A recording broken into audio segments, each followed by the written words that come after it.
Bitcoin's Wednesday surge to the upside may have signaled the end of alt season. Facebook has just rebranded their Libra project, and on today's show, we discuss why this Bitcoin halving is different. Stay tuned for another episode of Breaking Bitcoin.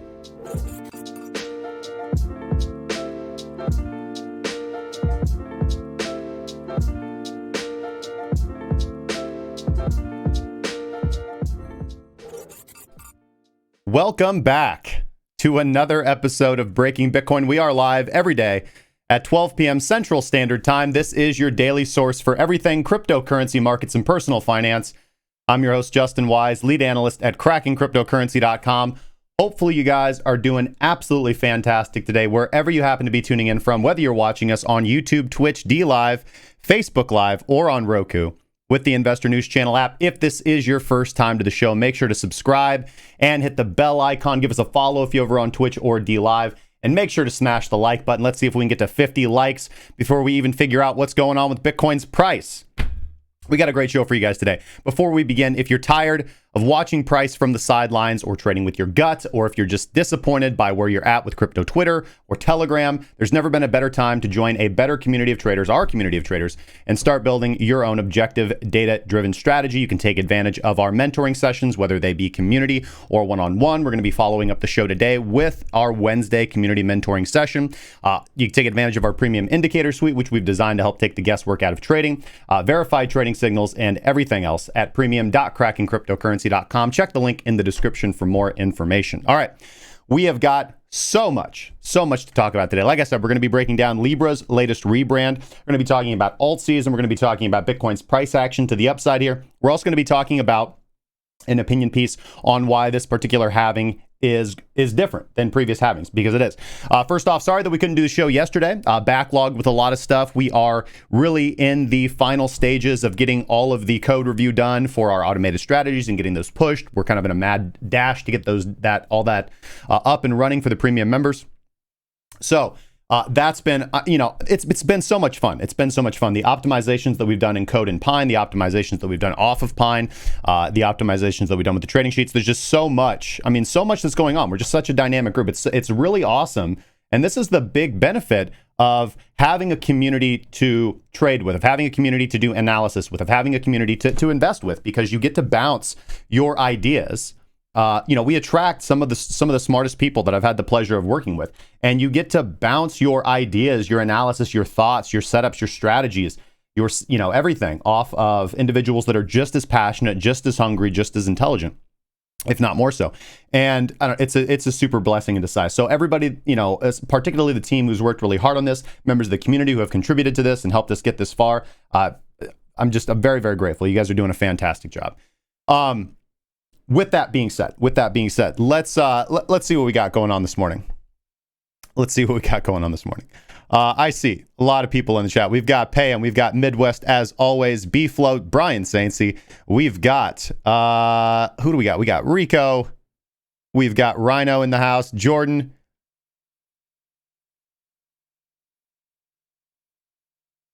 All right. Hopefully you guys are doing fantastic. Let's get right into today's analysis and talk about what's going on in the markets, because we're having a pretty interesting movement from Bitcoin here. And I think I'm going to have a fairly unique approach to this. I'm going to have a fairly unique take on this. Doing my morning analysis of just the markets and everything. I mean, I'm pretty steady as she goes, keep calm and carry on.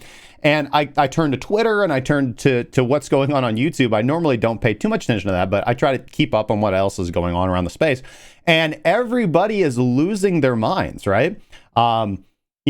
Twitter accounts that just, these vaunted Twitter accounts that just a few days were calling for, tests of 6,000 are now like, if you don't believe that we're going to 12,000 tomorrow, you're dumb. It's like, hey man, do you guys just wake up and decide to completely change your opinion on your directional bias based on what color the candle is? Like, do you guys not understand? To these Twitter LARPers out there, do you guys not understand that there is this technological innovation called the scroll wheel on your mouse? And so I can literally just scroll down and see what you said yesterday. I can do that, right? You're not fooling anybody. Anyways, let's hop to the charts and start breaking this stuff down with today's analysis. All right, here we are in the live scene. We're going to be breaking down so much. Yeah, we can take time to go over whatever you like this morning right now. I've got a pretty wide open next couple of hours for the show until we have the community mentoring session. At the community mentoring session, we're going to be focusing pretty heavily on, I know that we've been focusing on it pretty heavily for the last few weeks, but the new way strategy tester, because we're going to be going through the optimized pathways to profit course material, the strategy building process. So starting in June, I'm going to be making some significant updates and additions to the course material, and we're going to be moving that onto the website, into the Cracking Cryptocurrency Trading Academy. We are going to have our online trading academy. That's been the goal for quite a long time. So currently, as the premium members know, we host the content in a in an online database right now that you get access to when you're a premium member. And it's good, but it is not the most intuitive solution. It's not the best way that we could lay out the coursework. And starting in June, now that we have most of the heavy lifting done on the algorithmic strategies and the automated strategies and the strategy creation process in Pine, basically the algorithmic course, the Pine scripting tutorial course that we're going to be launching, all that work is done. We are the last 6 months have been an incredible experience doing this. And we've learned so much over the last 6 months, how to optimize strategies better, how to build them better in Pine. There are more intuitive ways. There are quicker ways to build PTP strategies. So we are going to be optimizing the strategy creation process to reflect what we've learned over the last 6 months. So we're going to be talking about that today for about 2 hours. I know that there's going to be some presentations. I think today we're going to be we've got a member that's going to talk to us about the MCO card and the staking process and all of that, because we've been talking about that for the last few days. On the last show, we got into that quite a bit. So yeah, I'm pretty excited about that. That is all going to be that's all going to be done by the end of June. Like I said, we're going to start that process of making the additions to the PTP course in the beginning of June, and the course of June will be committed to transferring that, updating that material, transferring it onto the online academy, and then there will be courses. They will all be laid out. You'll have quizzes. You can do follow-ups. It's easy for the administrators to keep track on your process, on your progress through the course, and I think it's just going to be a lot quicker and more intuitive for our students coming in to build their strategy. Not that it isn't now, but it's just going to be better. We're always looking for optimization, All right, so let's start off with Bitcoin on the daily. As I said, a lot of people losing their god-awful minds on price action today. I mean, yes, nice bullish movement. Let me not say bullish, because I don't really interpret today's movement as bullish per se, because bullish would imply a directional bias that you believe that price is likely to continue up in this fashion. I don't really believe that it is, at least not in the long term. So as we talked about on so let's see, today is Wednesday, that would have been Tuesday, Monday. Oh, so on Sunday, we did receive that bottom feeder signal after that last large red candle to the downside coming in here. Let's just make sure we're quoting the dates here. This is the 24th of May. Bottom feeder signal on the ByBit perpetual contract as well as on the BitMEX. So it signaled on the derivatives. It did not signal on the spot exchanges, which is fine. Keep in mind that the bottom feeder algorithm was designed to be run on the spot exchanges, so Coinbase, your Bitstamps, your BTC USDTs, because it just has better historical look back on those periods, right? If you understand the way that bottom feeder works. However, it has signaled some novel trades that haven't been signaled on the spot exchanges on the derivatives platform. So, for example, going back to March 29th, we got a bottom feeder signal. We had three sequential down candles, and then they ended. The 29th was the last down candle, and then we just immediately reversed from there and began popping to the upside. So overall, and that signal did not generate on the spot exchanges. So that was a good trade. We are going to assume, again, with the same sort of high hit rate that the bottom feeder algorithm does have, anywhere between the upper 60s and the lower 70s. Some time frames more. We are biased to believe that trade is going to complete successfully. Now, we just whiffed the take profit the recommended take profit, that is at 92.41.85. And as we can see on ByBit, we did actually get to a high of 92.30. Now, I believe we actually hit this on the BitMEX platform. BitMEX has more of those scam wicks. That's just one of the many reasons that I trade on ByBit as opposed to BitMEX.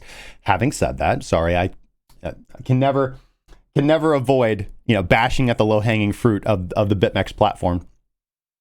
So that trade is yet to be completed. Now, here on the daily time frame, we are below the daily baseline. That implies a bearish directional bias. We are going to maintain a bearish directional bias as long as we are below the daily baseline. We are also below the breaking Bitcoin initiator. That is bearish as well. Currently, price needs to rally above 10,170 for us to see a breakout trade on the table so far. And we'll see this when we look at the classical TA charts as well. And it's fairly easy to see from here, particularly if we begin taking things off. We can see that we're just range bound so far, right? We talked about this previously. We can see this nice run up to the upside here that occurred back toward the end of April. We consolidated briefly in May, and then we put in our last up thrust right in the at the first week of May. Following a sell-off, we came back down to retest our range support here. Around the $8,600 area, rallied again to form a lower high, put in a double top, and have sunk back down to the $8,600 area. So all we've done is come back down to range support. So it is not out of the table that we do go back up and retest range resistance and get a lot of individuals bullish, just like they did. Remember, if we go back just about a week ago here, back to the 19th, the 18th of May, everybody was extremely bullish and calling for longing resistance. They were saying, hey, we're going to break out 11.2, 12,000's on the table. Here we go. And like I said, I didn't think that was the movement to take. So down we went, back down to range support. So it's not off the table that we do see some more range bound activity here. I'm not overly bullish. The trade, now there is a trade on the table. Bottom feeder, of course, indicated that. Buying support and looking for that trade up to the mid of the range, the mid range around where we're at basically right now, 9,200, 9,300 maybe, if you're being a little bit more, if you're reaching a little bit more, that's totally fine. Or even back up to the top of the range, the 9700s, the 9800s. So basically a retest of the baseline. Remember, the baseline on the ByBit chart anyway is sitting at 98.92. So a retest of the baseline from below is okay to see. So this is a reversal trade. That would be a reversal trade setup where you're looking for a reversion to the mean. Remember, the baseline is our dynamic level of support and resistance. So basically a reversion to the mean type trade setup. Not the trade that I'm looking for. Although I did have a successful long in this area. That trade has since been completed. We ended up we ended up being able to take profit off of our shorts. We can see it. We hit 86.14. We ended up taking profit at 8,700. 87.35 was my first take profit from my short from 9,700. So about $1,000 movement that I was able to take profit on. Took a good chunk of my short trade off. My stop loss is at break even. So I continue. My plan is still on the table. My resting limit orders are still there up in that $9,600 to $9,800 area. So I am going to be playing the reversal baseline bounce if I'm lucky enough to see price go back up to the $9,600 and $9,700 area. And we're still going to be shooting for those lower price targets. And if we end up seeing, our invalidation will be objective and technical. Our invalidation will be objective and technical. If we break above the baseline, if we break above the initiator, then the trend will have flipped to the upside and we'll begin trading in the direction of the upside. Now, one interesting thing to note with the breaking Bitcoin system, and this is a very good concept, and we're currently working on optimizing this right now. In fact, I put about 3 hours worth of code into this last night before I went to bed, and that'll be done. And this is the second. Well, this is probably like the 19th round of the breaking Bitcoin system. But that's when you have a trade thesis. This is something that I've developed myself and in conjunction with my team. And new theories come about and we constantly look to optimize. And something that I've been pointing out recently is the concept of price smoothing. And I want to, give a big shout out to Alex for really spearheading this and doing a lot of research on this topic. When we're looking at, what is the biggest, I would say objectively, the biggest complaint that I get, or the biggest drawback that I see, an experience from my students and from myself with my personal experience with trading, as to what are the what are the limitations of trend following trading, or what are the drawbacks of trend following trading? And I would argue that not a lot if you measure it on a high time frame, because trend following trading is still the objectively most profitable method of trading for anybody to do. It just takes discipline, as with all things. But it's chop, right? When you enter into choppy periods, then you have a tendency to incur drawdown. And that's okay, because your stop and target system, again, we've talked about this before, the concept of catching a trend following trade, throwing a jab, throwing a jab, throwing a jab, being wrong, being wrong, being wrong. And then finally you land that nice right cross. Your jab lands and you're able to follow through with the right cross. And the proceeds from that winning series of trades boosts you up the next leg on your equity curve, right? So a good looking equity curve is 2 steps forward, 1 step back, 2 steps forward, 1 step back. You have a good series of successful trades. Maybe you enter into some chop. And of course, it all depends on the markets that you're trading and, just overall the market conditions. There are going to be some years that are choppier than other years. There are going to be some days that are choppier than other days, markets that are more choppy in general than others. It just depends on what's going on. Price, trading, markets, price is all dynamic, right? Back testing will show you a good approximation of what you can expect to see in the future, and you need to walk forward all of your results and continually optimize as you go along. It gets to maintenance, right? You just maintenance your trading systems. Take a sip of coffee here.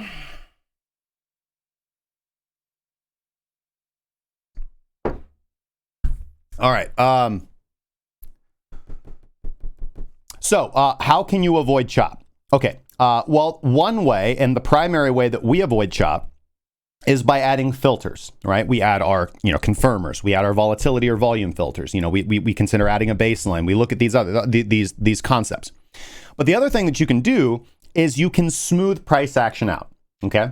Now, there are, this is kind of where we're at with our optimization round, because this is where we have multiple ways to do this. A, you can transform price into something like a moving average, or B, you can look at an alternative smoothing algorithm. So for example, Renko, Heikinashi, HL2, HLC3, HLC4, there are ways to smooth price data out. Now, if you are manually testing, or if you're algorithmically or manually testing, there is nothing wrong with this approach, but you need to make certain that you are looking for your inputs, you're looking for your signals from your indicators, utilizing the smooth price data that you are considering. But you have to make sure that you are testing based on actual market price at that time. This is a very common mistake that new system builders will make. They see Heikinashi. So for example, let's just take everything off and look at Heikinashi. They'll put on something like Heikinashi and they'll be like, well, this is so simple, man. You just buy when the candle turns green and sell when the candle turns red. And if you were to backtest that strategy on the Heikinashi chart, you'd make money all day long. But the problem is the Heikinashi close that's being represented on the chart is not the actual price, right? So you are backtesting your financial results off of romanticized price data, which you cannot do. You can't do that. However, what you can do is, for example, you can manually backtest on the Heikinashi chart. And so let's say that you are testing a simple strategy, such as I'm going to buy when the candle turns green. When the Heikinashi turns green, I'm going to sell when it turns red. Okay. So what you can do is you can go and demarcate where that occurs in the Heikinashi chart, and then go back to your actual Japanese candlesticks. And you can now utilize this actual distance for the purposes of measuring your P&L, right? Or your hit rate, okay? So utilizing something like Heikinashi, or transforming price into something like a simple moving average, there's no problem with that. You just have to make sure that you are measuring your trades from actual price chart, so either the line chart or most likely the bar or the Japanese candlestick chart, and not the Heikinashi or the Renko chart, because again, that is not the actual price, right? That's not the actual price. It's fine to get the signal from there, right? One of the most popular confirmers or exit indicators actually that we have is going to be the Heikinashi confirmation or the Heikinashi color flip, right? That's in all of our trades. All right, so I just wanted to talk about that. And I wanted to mention that as a setup to what we're going to look at right now. Oh, I didn't mean to do that. Not mean to remove the indicators. I wanted to remove the drawings.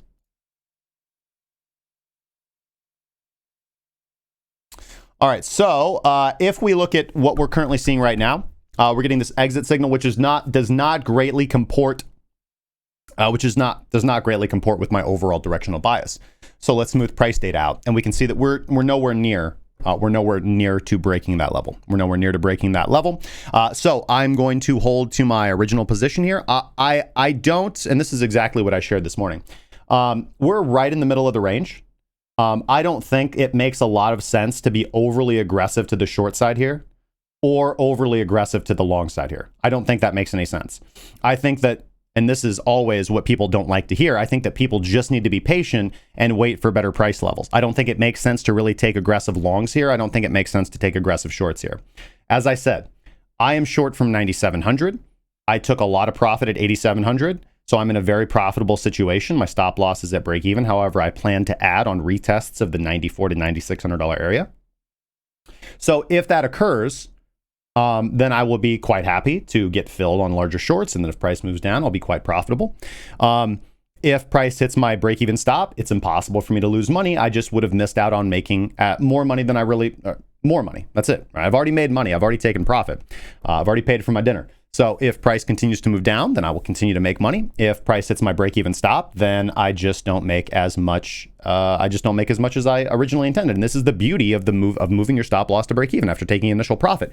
It short circuits all the propensity that you have in your brain, in your natural, like the way that people naturally sit down in the markets. It short circuits your greed, your desire to make greedy trades, your desire to do stupid things based on greed and fear. Right? It's quite simple, right? You have an objective higher time frame signal that puts you into a trade. You set your take profit, you walk away, and then you either hit your stop loss, you get an early exit signal, or you hit your take profit, at which point you move your stop loss to break even, and then you wait. That's it.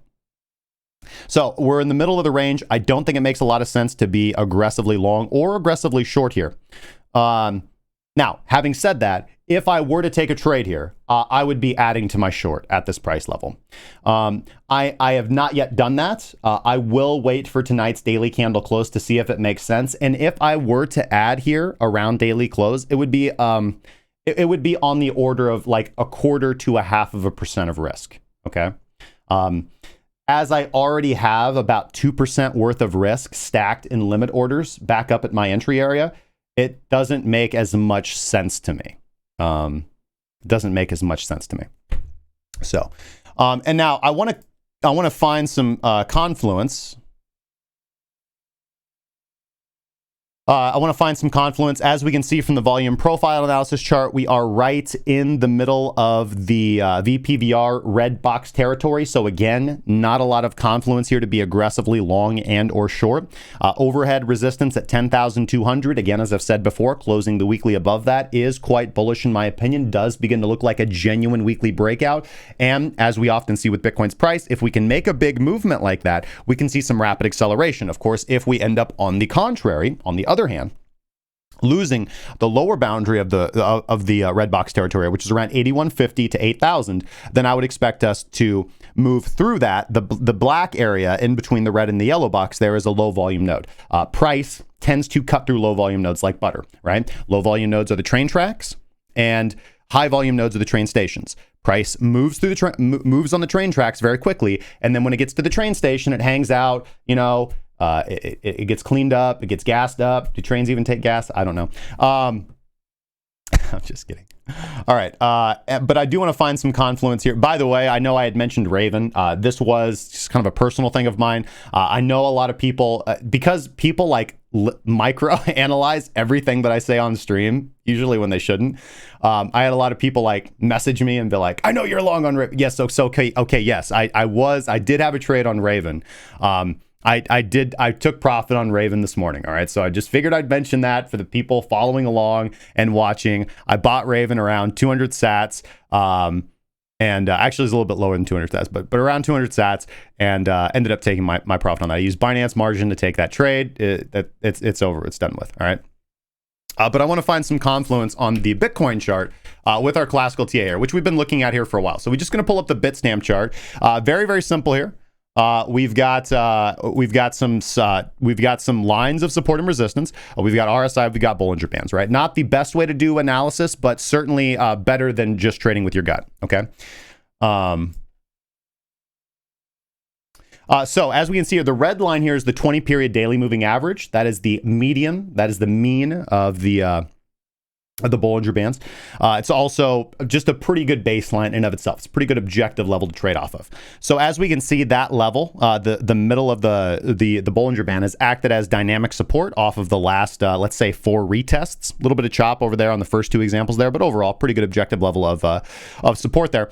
And now we're doing the exact opposite, right? We're doing the exact opposite. We are retesting that from below, right? So we are retesting a level of dynamic support, what was dynamic support, as resistance, right? Now, is this the most like TA sign? No, it's not for me. This is just a decent level of confluence that is good to see. Okay. Very similarly, we don't really have oversold thresholds here. On either the Bollinger Bands or the RSI. RSI is right in the middle ground, so we're not bullish or bearish on the RSI. We're now chopping around the bull bear control zone between at 50, and we didn't trade below the lower boundary of the Bollinger Band. So I don't really think there's a lot of ammunition to the argument that, oh, that was such a massive dump, we can only go up from here. No, not really. We've got quite a ways to go to the downside. We also have this level of, and you know, sometimes people always like yell at me when I point these things out. But again, we came right back down to our dynamic level, like almost to the letter, like that green level that I drew out there. Dynamic level of support, right? We came down to horizontal support, bounced back up, breaking that level. Where is that level at? Just for confirmation, $8,600. Breaking that, I think, would be fairly bearish. And we are coming back up to chop around and retest that diagonal trend line that everybody got super excited about. Let's point out this diagonal trend line that I'm clicking on right now was the level that when we closed above on the weekly right here, you saw all these tweets from crypto Twitter about, we're going to the moon. Well, they were wrong. All right. They were wrong. Okay. I think the better level to get from that is your diagonal levels are generally like somewhat helpful when you're looking at support and resistance, but overall they tend to be like way more confusing because you can make a diagonal level out of anything, right? Horizontal levels are much superior in my opinion. This is why in the educational material for premium members, I do have a full course dedicated to, or a full instructional video dedicated to identifying and trading horizontal levels of support and resistance and how to use them with confluence with other indicators. I do not have such a video on diagonal support and resistance.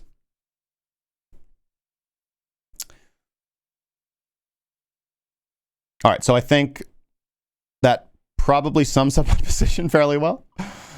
Let's take a look at Bitcoin on the 4-hour time frame. Minx is oversold for the first time. The last 1, 2, 3, 4, 5 times Minx has been oversold. We went down. We are coming off of a successful series of bottom feeder trades right here. We actually took profit on those right here. That's the 4-hour time frame. So the meso is overbought. So that doesn't mean price can continue to move up. But again, as I said, it does not make sense to me right now to be aggressively long, to be like at this price level, like looking for aggressive longs. If I were to do anything here, it would be to put on a short. Let's look down at the 45-minute time frame. We are trading above, we are trading at current VPSV resistance. So this is the, if you look at this lower range that we formed, of course, we can zoom out and see that we are near the, you can see we came down here to VPSV support, bounced off. Thank you so much, Matt about MMA. Thanks so much for the follow, my friend. And Christo Fabulous, thanks for the follow over there. I'm not sure if that's Twitch or DLive, but I highly appreciate it.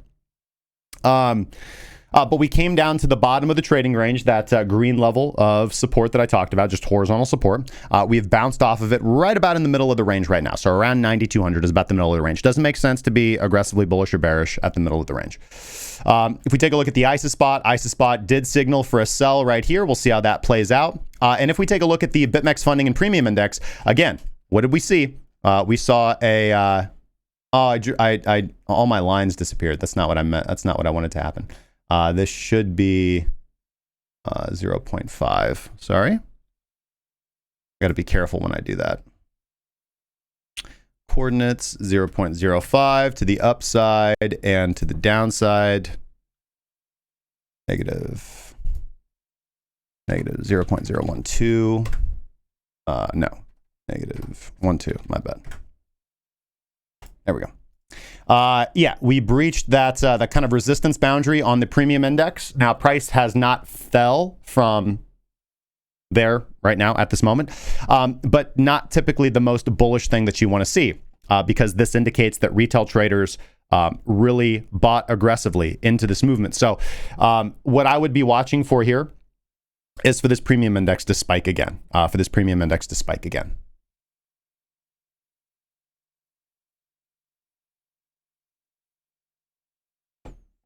Don Cannon, can I do Bitcoin to the dollar technical analysis on the 1 minute chart? I mean, I certainly can. It just depends on how helpful you want it to be.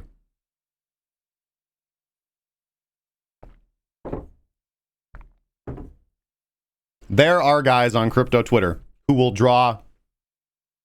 There are guys on crypto Twitter who will draw whatever you like them to draw for you for a couple XRP. All right, let's take a look at all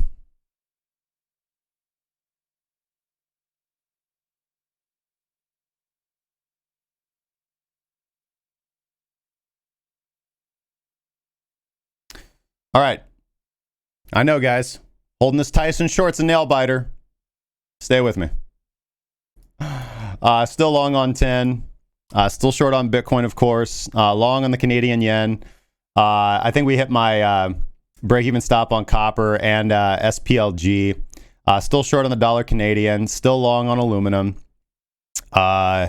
Still long on the Kiwi. Still short on gold. Still long on the dollar UN. What do we got going on here? Retest of entry on the euro pound. I think it's time to take profit on the Kiwi CAD and long on the SPX 500. Now, so overall, trade's doing quite well for me today. Let's take a look at our indices here. So let's look at the Dow.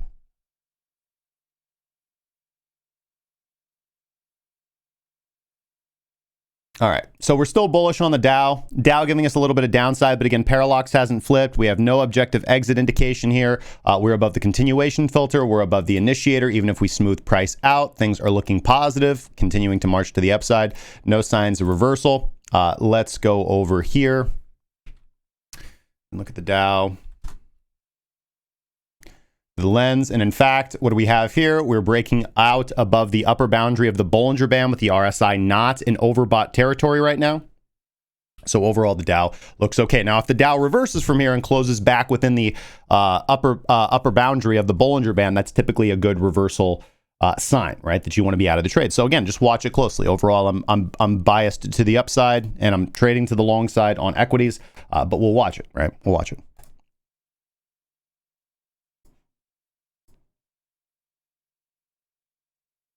Same. Let's look at our Qs here. Q's not putting it. Now, here's what's interesting. The Q's trading contrarily, right? So even if we smooth, I want to smooth price date out here and see if we have that same. Yeah, so smoothing price date out via Heikin-Ashi, we actually get our first sell sign here from the breaking Bitcoin system, right? We had a little bit of chop on this. Let's see here, a couple of weeks ago. But other than that, very similar to Bitcoin, nothing but ascension since then. Our first little chop out, so again, very similar to Bitcoin, but this is going to be signaling to the downside. So the NASDAQ significantly weaker, the tech stocks significantly weaker than the industrial stocks right now, which is, I mean, a lot of this has to do with the energy sector. MD Pat, thanks so much for the follow, my friend. SPY, very similar to the Dow, not putting in massive movements to the upside. But again, if I had to look at this, and I am biased to the upside. Biased to the upside. We haven't gotten those same reversal indications. Let's actually go look at our Qs. Yeah, so we can see from the Qs, and we might actually, this looks to be like a natural error where we can see the Qs are just chopping up in this ascending channel, right? We found support on that 20 period, that 20 daily moving average multiple times, and here we go. Doji candles at the downside, looking like we're going to be getting a hammer candle. And let's see if we can trade back up on the Qs to the upside. That would give us some nice confluence. We didn't get that reversal signal from the Qs here anyways. And so when we look at the SPY, why would it be anything different, right? Just trading, consolidating at that upper boundary, and we'll see whether we're going to get upside or downside. Now, again, what's interesting to me is I don't consider this a reversal signal because we didn't close above the upper boundary of the Bollinger Band. We need to close above and then back below for that reversal signal. So again, looking at this, bias to the upside, nowhere near overbought on the daily RSI. Overall, things look good. The SPY could come down to about 290, 291. Mind your P's and Q's. All right, we looked at CME. No, we didn't look at CME futures, did we? Let's just look at CME futures to get a little bit of confluence here. Nothing really to talk about, in my opinion, with regards to the CME futures. Dynamic level of resistance would be at about 97.80, which would basically be the gap that we filled at 98.20. Not a whole lot to talk about here. For the very first time, again, for the first time in forever, the CME futures broke down below the baseline, right? So, oh, by the way, I wanted to explain the title of today's show. You know, I see a lot of content creators here making Bitcoin videos, and they say things like, you know, their the titles of their videos are things like, hold on a second, let me see if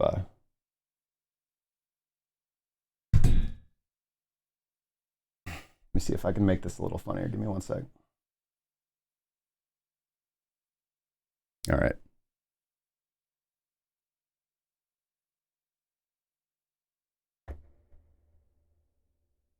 All right, so you see a lot of content creators on like YouTube make videos and they have titles like "Bitcoin hasn't done this for 2 months. You won't believe what happens next. Catch us live." So the title of today's video is just kind of a troll on them, because, you know, most of the time when you see that like clickbaity crap,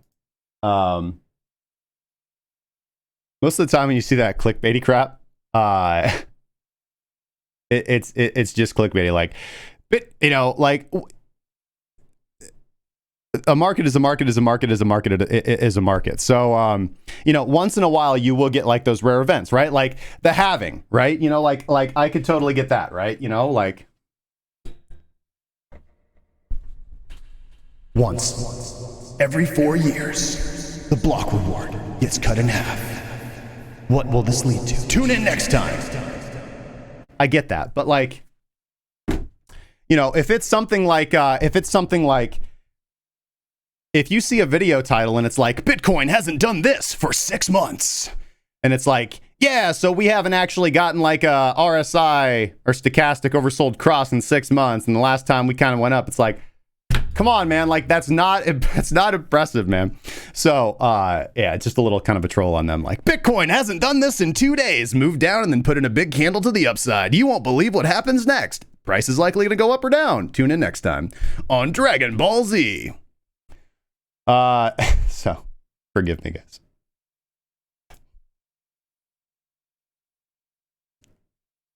For some reason, like after saying that, what's that one song? I got a song stuck in my head now. It's not Journey. Oh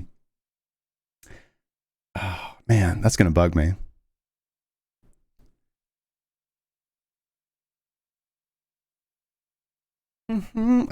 I can't.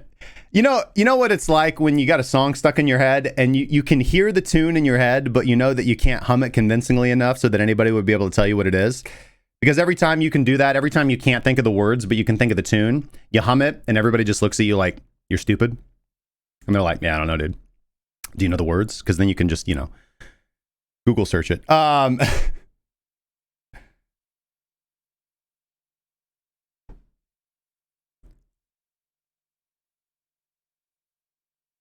All right, so we looked at the SPY, we looked at the major ETFs, looked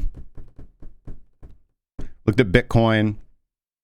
Of course, it's like it's been a frothy alt season out there. It was a good week, actually a good weekend and good runner-up week. Now with Bitcoin putting in this big-ish candles to the upside, we have seen some reversals on some of these alt pairs. Let's refresh crypto bubbles. Obviously, Theta, come on, who needs to say anything?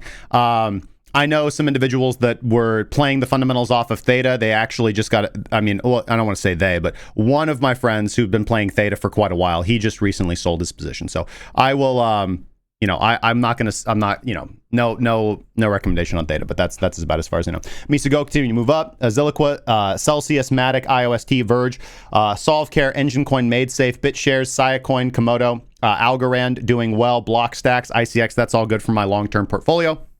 And of course, Alex has been really crushing it, grabbing these pairs. No, it's not Foreigner, feels like the first time. Okay, so I'm thinking of I'm thinking of like it's not Journey. It's not One Day Love Will Find You. It's not that song. It's another song that's kind of similar, but it's not. It's like way more soft. It's the same classic rock. The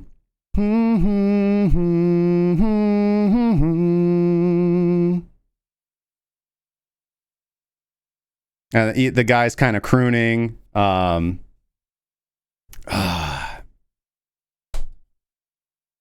of you guys is really going to come in the clinch if you're like, oh, I totally got that, man. That's da-na-na by da-na-na.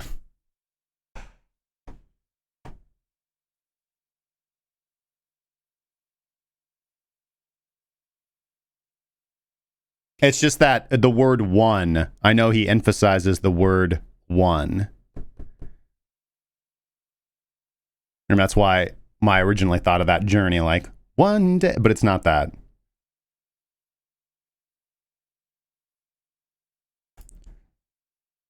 Maybe my third eye can be Bitcoin. What the hell is going on in the chat? All right, let's you know what? Let's take a break. We got not a break, but let's get into let's get into today's cryptocurrency. Actually, before we get into today's cryptocurrency segment, let's check in with our fear mongering news you need to stay alive. No, it's not One is the Loneliest. Nope. Okay, so you guys can't see this. You guys can't see that. I wish you could. I wish you guys could see the ticker. I wish it showed the ticker.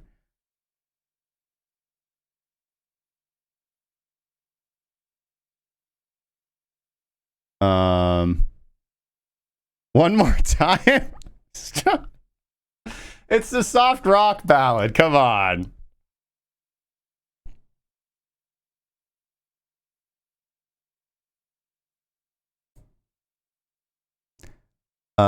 New Jersey prepares for lawlessness as governor threatens to lay off police officers. So, oh, did you say who's crying now? Oh, that might be it.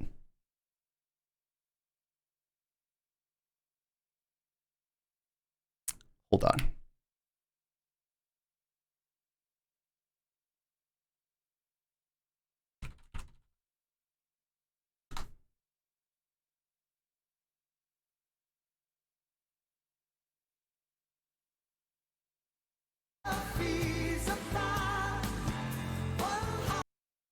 Yep, that was it. Nailed it. Thank you so much, sir. Jason. Nailed it. Nailed it, man.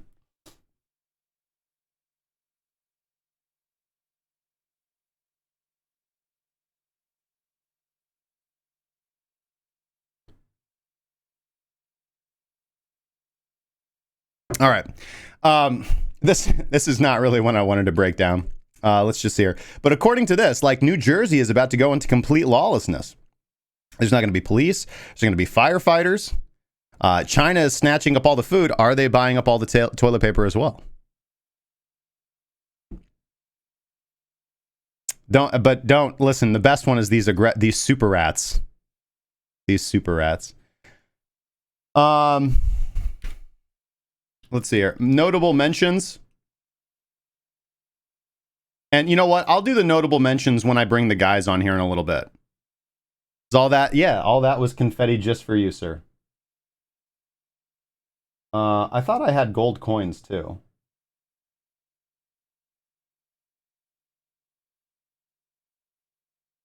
I could have sworn I had gold coins. Oh, it's because I created the new scene in OBS. I'll have to push them.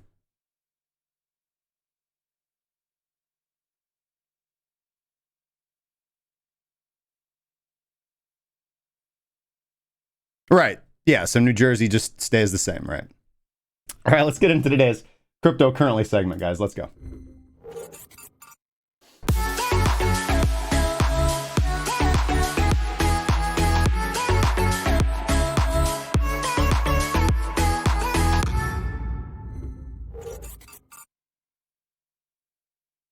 All right, our first story of the day.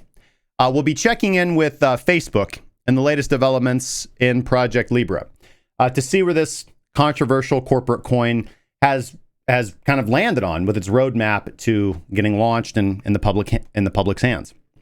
Now, as Facebook has been gearing up for this rollout of the Libra payment ecosystem, and in this process, they have decided now to refresh and rebrand basically a key subsidiary of their project. And of course, that's the Calibra digital wallet.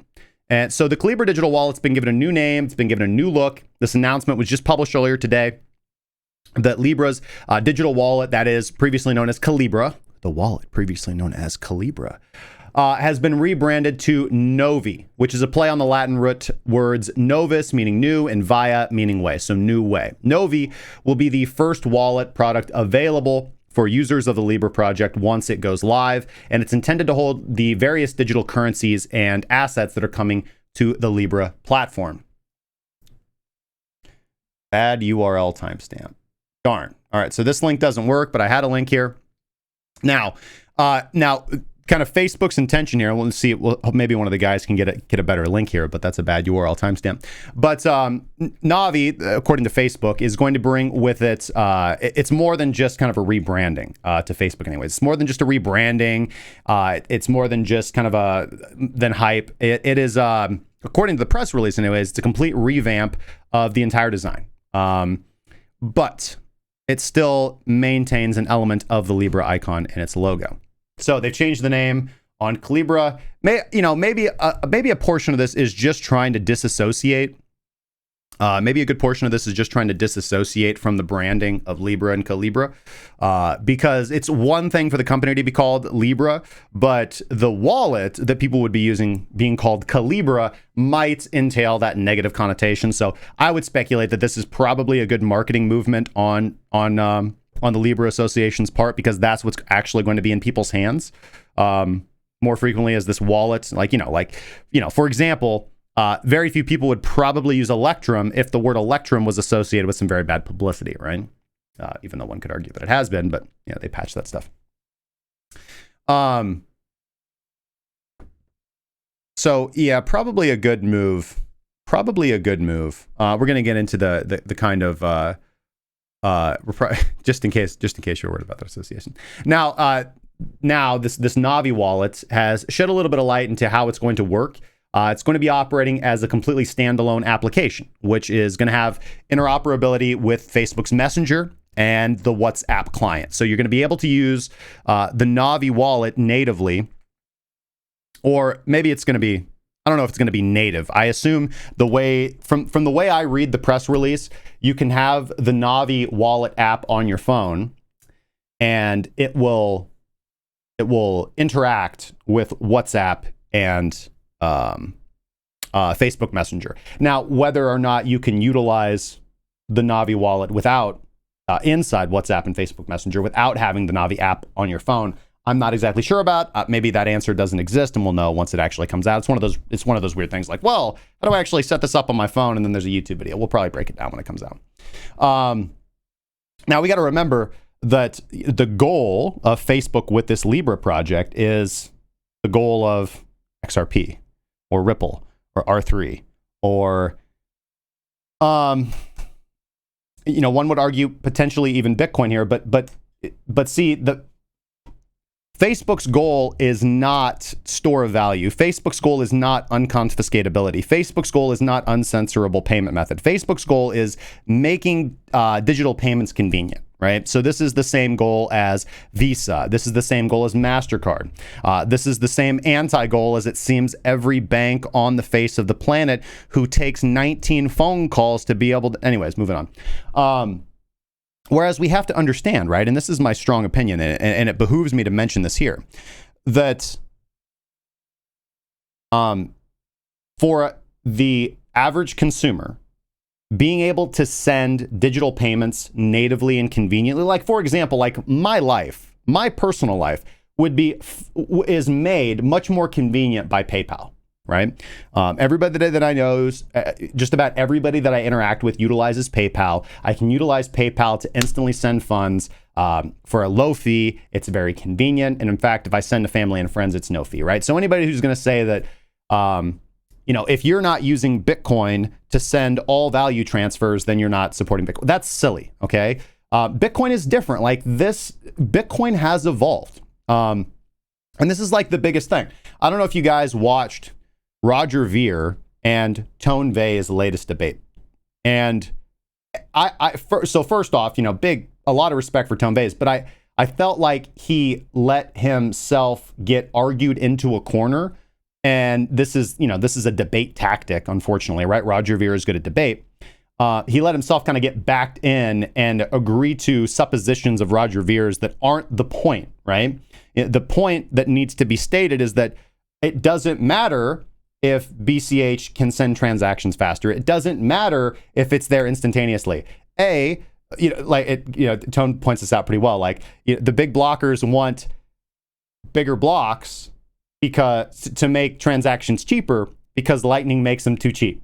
Right? They don't like the fact that the Lightning Network makes transactions cheaper than big blocks would make them. So, but the point here is not, and unfortunately it's just not, the point is not like, oh, this is the best possible method to be able to pay for a cup of coffee or send money, right? Like you want to send $20, like, yeah, Bitcoin's your thing to do. It's changed, right? And with the introduction of Taproot and Schnorr signatures, and as the Lightning Network becomes more popular, that will become more of a reality, right? That's what it used to be, but Bitcoin has evolved. Bitcoin now stands as a store of value, in a way, again, ultimately, to have unconfiscatable and uncensorable money, right? So when your goal is protection, when your primary goal is, I would like to put my money somewhere, I would like to hold my wealth in something that the government cannot take, the banks cannot seize, that cannot be stolen from me, and that I can transmit to anybody anywhere in the world without any permission, that's the role of Bitcoin, right? If you add in the large value proposition that you believe that it is also bullish in nature and therefore likely the price is going to go up, then you also get the investment aspect into it as well, the digital gold narrative.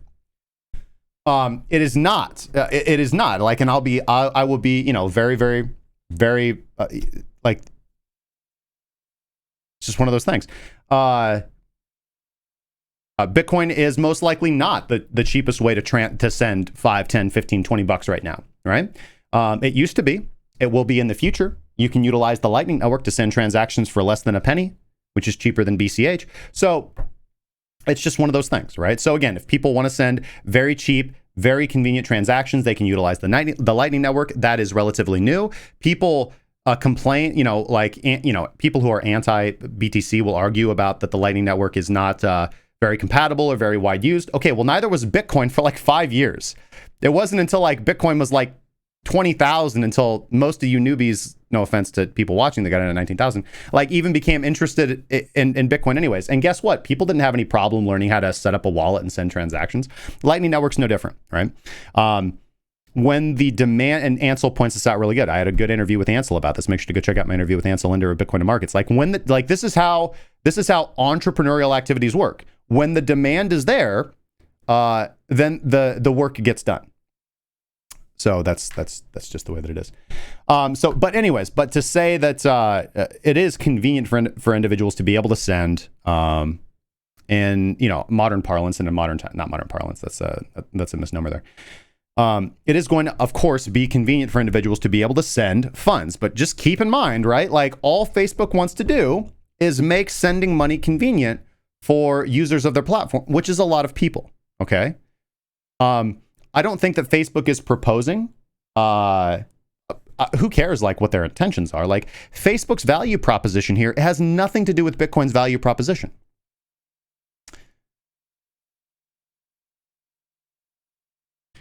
So I think a lot of people are likely going to, I think a lot of individuals are likely going to use the Calibra system. It just like a lot of people use PayPal, right? A lot of people use PayPal. A lot of people are going to use Calibra. A lot of people use Facebook. Most of you people use Facebook.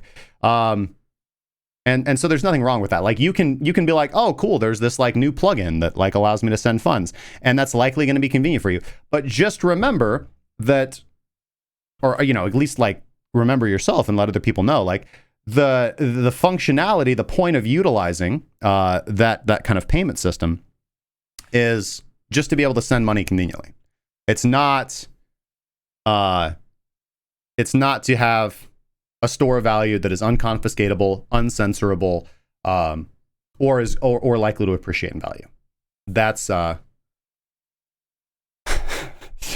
is trolling on me. All right. And you know, that's the goal of man, two of you, like my own staff trolling on me. Like that's the goal of the Libra project, right? By their own press release, is to make sending money as easy as sending a message, right? But they haven't, and with no hidden fees, quote unquote, right?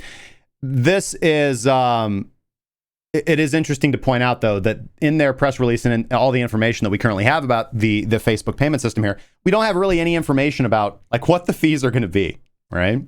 Now, here's the bad stuff. If you want to use this Novi wallet, if you want to use this Facebook payment system, which again, a lot of people are going to do, right? They're going to have to verify their identification using government issued ID, right?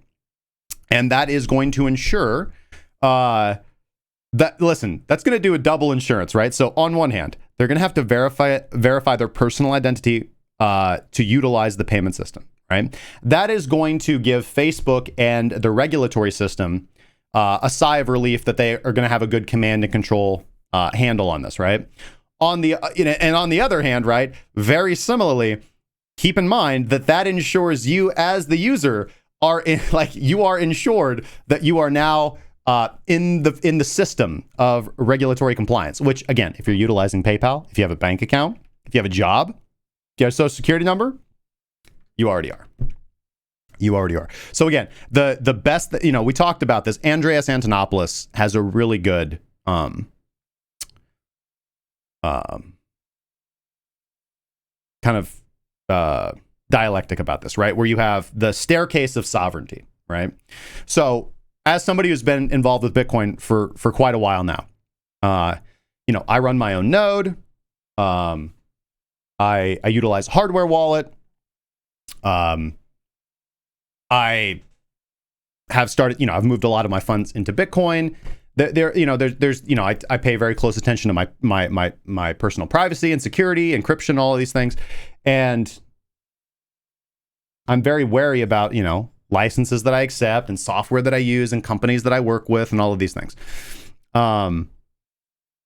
But, you know, I want to let people know, like, I didn't start off like this, right? You just start somewhere. If you have some Bitcoin, or if you have, you know, some cryptocurrency, then you are already like a pretty high step above your average user.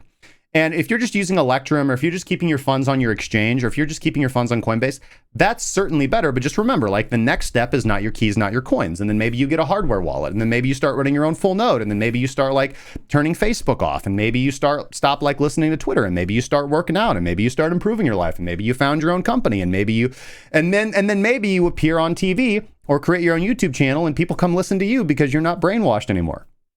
So just, you know, it's a staircase to sovereignty, right? And, you know, you start reading Mises somewhere along the way, and Murray Rothbard, and you get it all figured out, right? Now, this the Calibra wallet's going to have an initial rollout in several countries, and this is going to occur before they actually open up their global system. So it'll be interesting to see. It'll be interesting to see. It'll be interesting to see what countries they decide to launch to. I'm sorry, Alex is just like, you heard it here, folks. Hit the gym, lawyer up, buy a hardware wallet. And as for release dates, they haven't presented a clear timeline in this most recent announcement, but they're kind of hinting at introducing an early version of Novi when the Libra network actually goes live for the first time. Right now, this the wallet and the financial service, the Libra project, is now going to be operated by a new entity, right? So it's not it's not Calibra anymore, right? It's the new entity called Novi Financial, which is still a subsidiary of Facebook, meaning their operations are kind of going to be independent from the social media giant, but like maybe, right? Maybe there's still a subsidiary. So, you know, the Libra project's pretty ambitious. That's what's kickstarted the world and governments around the world really getting on the CBDC train, which obviously we've been covering more because I think that Libra, like, everybody's scared of corporate coins, and they typically tend to be people on the left or the far left who are very anti-corporate anyways. I'm not really worried about corporate coins because I'm not afraid of this dystopian, like, corporate run future like Soylent Green. Like, Soylent Green is people. What I'm terrified of is a dystopian, 1984 type future, which seems far more likely because we have historical evidence of tyrannical governments, right? We don't have a lot of historical evidence of tyrannical corporations, okay? Because, right, tyrannical corporations do not have a monopoly on the use of force. Like, people who aren't, like, kind of, into the either a libertarian movement or the anarcho-capitalist movement or the anarchist movement or into the kind of the crypto movement, or like the non-aggression principle movement,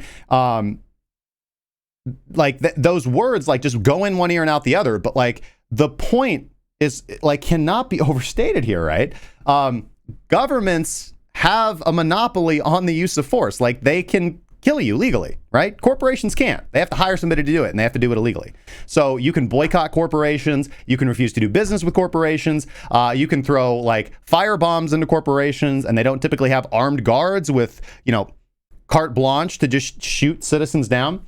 So I am not scared of a dystopian corporate future. So I'm not really concerned too much about the Facebook Libra project. I think it'll be something interesting to watch. But again, I don't see why we're so, like, scared or concerned about the Libra project when just about everybody already utilizes PayPal, like, and buys Bitcoin utilizing PayPal, right? So I don't see what the big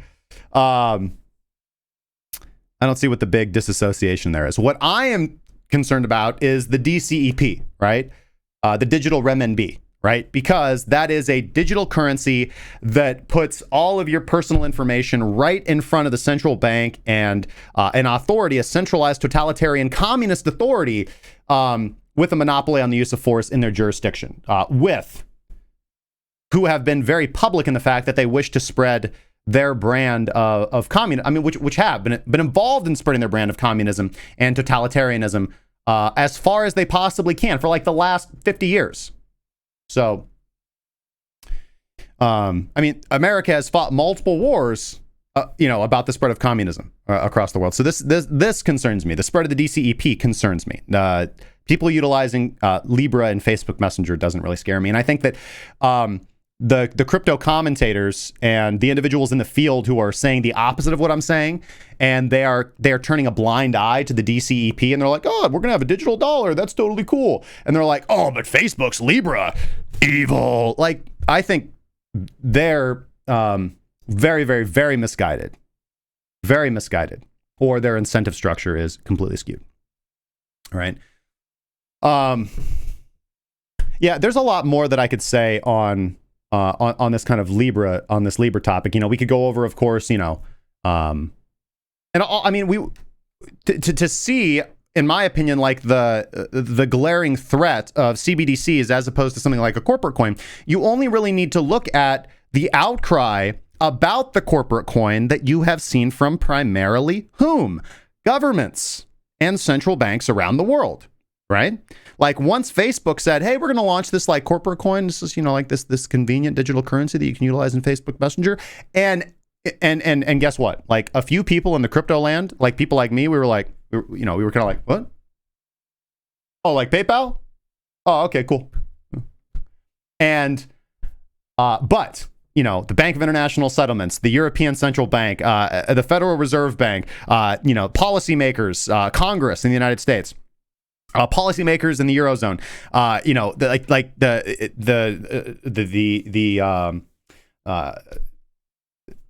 the reserve banks across the world, like they shot up and they were like, what? How dare Facebook? This is a threat to our sovereignty. So you really only need to look at the reaction from those who have done the most damage to, human quality of life. And to see like what you should be worried about and not worried about, right? So again, in summation, Libra, like, go Zuck. Yeah, like certainly, like Facebook is not a good company for digital privacy. I'm not here shilling Facebook, but they are very upfront about what they do. Like they collect information, they engage in manipulating public opinion. They're typically very biased, politically in one direction on one side of the aisle. So all of that is, but this is a fairly known, and utilizing their platform. Like we can certainly criticize Facebook for not being upfront about this. And while I do not think that Facebook is necessarily good, like I don't utilize Facebook very often. I have a Facebook account, but I don't utilize it.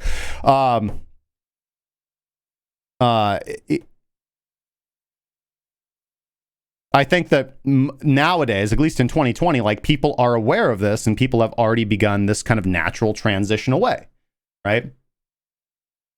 I think that the idea that the idea that individuals are not aware of Facebook's bias in 2020 is more and more of a rare thing, and something that will continue to be known moving forward. And either Facebook can change their policies and change their kind of social manipulation type tactics, or they can. And I think that they'll continue to lose market share to something that's more decentralized that comes out. And this is what the free market does.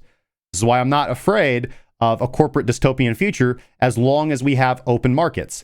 It is nationalization of public industries that scares me, because that is antithetical to open markets. Because then the government can tell you what platforms you can utilize, because they can tell you, well, they can't tell you, or they will, but they can tell other platforms that they can or cannot operate. So that way, the government controlling what is available for you to utilize. Okay. Ron Legato, got a node, got a beer, drank a beer. Good for you, sir. All right, let's go to, let's see here. We're going to go to our next story here in just a second.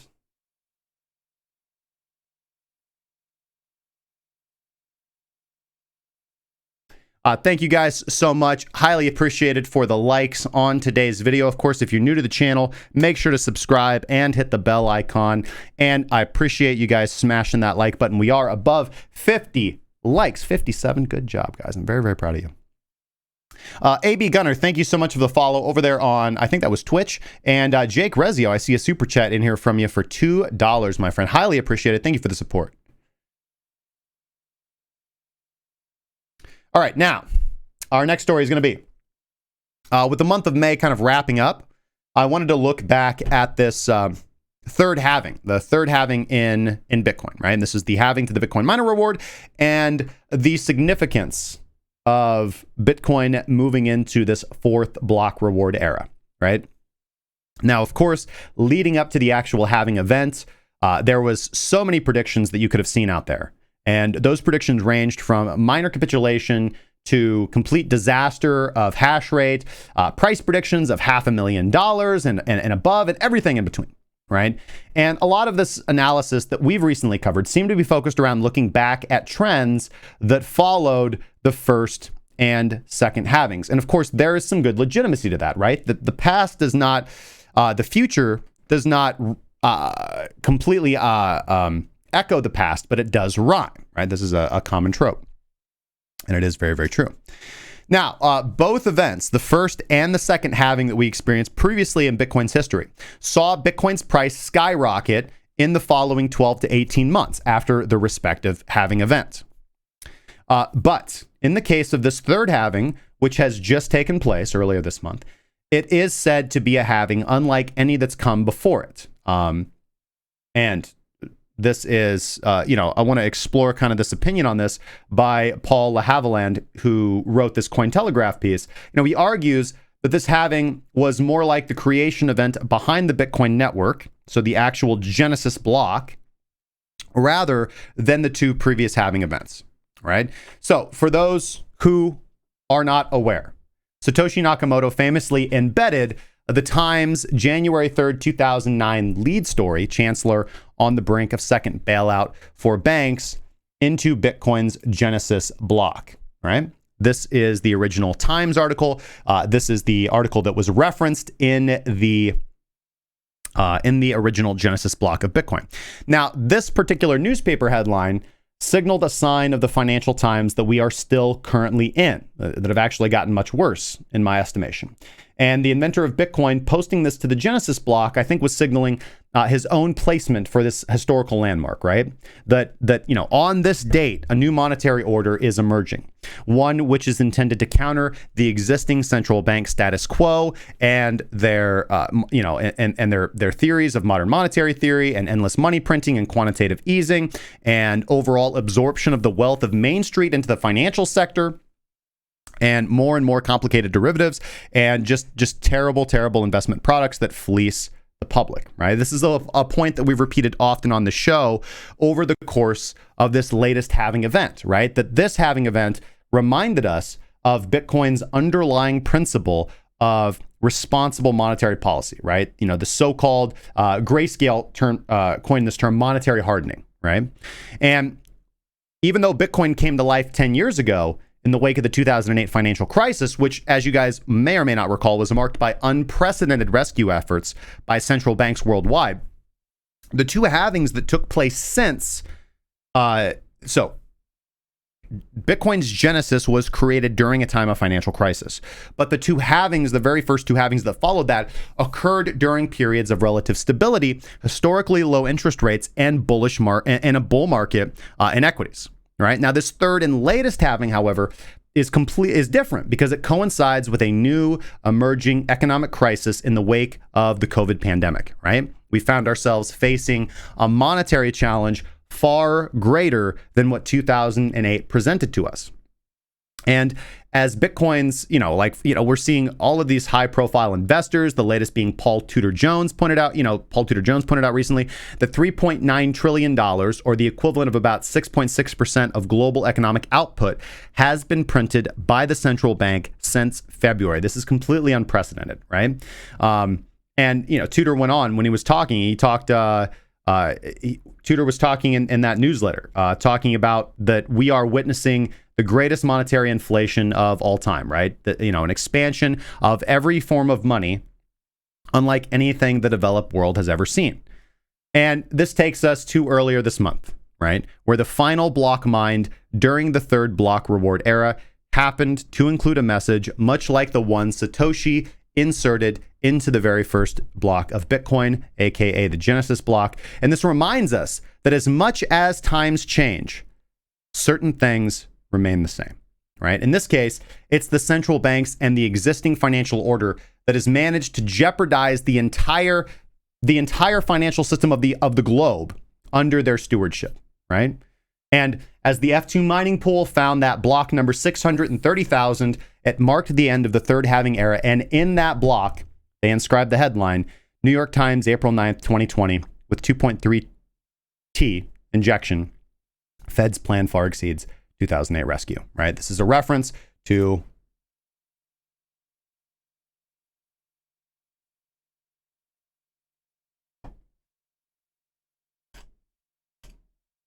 let's try to find that the picture of it. All right, I don't actually have a picture of it, but again, just another reference to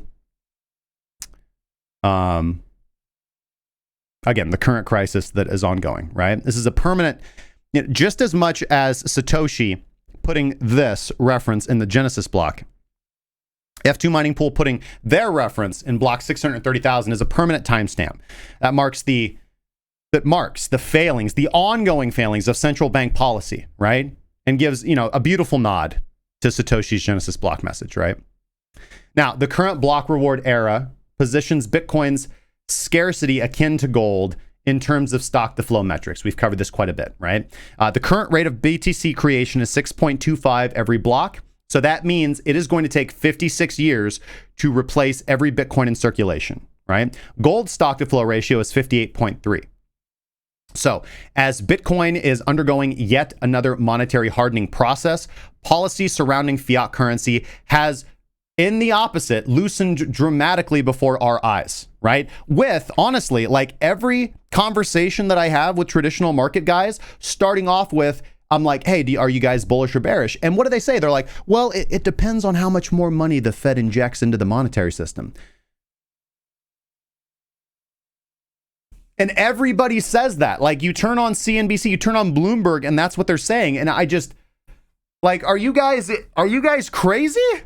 Are you guys serious? You know, it's not about technical analysis. It's not about fundamental analysis. It's not about the value of the stock. It's not about PE ratio. It's not about earnings. It's not about global fundamentals. It's not about war. It's not about poverty. It's about, well, it just depends on if the Fed prints some more money, man. Like, if they print some more money, like, we're definitely going up, but we're just kind of on the sidelines right now. How can anybody be happy with how can anybody be happy with that state of events, right? And there are so many convoluted, looped around mathematical arguments as to why that's okay. Meanwhile, all you need to do is look at Main Street and see again and again and again, every single time this happens, almost every 10 years, billions disappear from pension funds, from 401ks. That is going to be you someday. If you're young right now and you don't have a retirement fund, and of course, maybe you're being more entrepreneurial and not trusting pension funds and 401ks, you need to remember this, right? Because for the last 100 years, let's just say last 50 years, the solution that was offered to citizens of most countries was, hey, listen, we've got these professional financial institutions. They're backed by the government. They work in league with a central bank, and you just give them your money. They will invest it responsibly, right?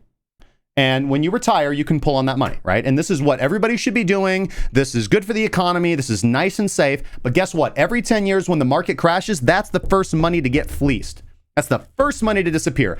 Billions stolen from pensions, billions gone from 401ks. The money is not there because Wall Street gambled with it and lost it.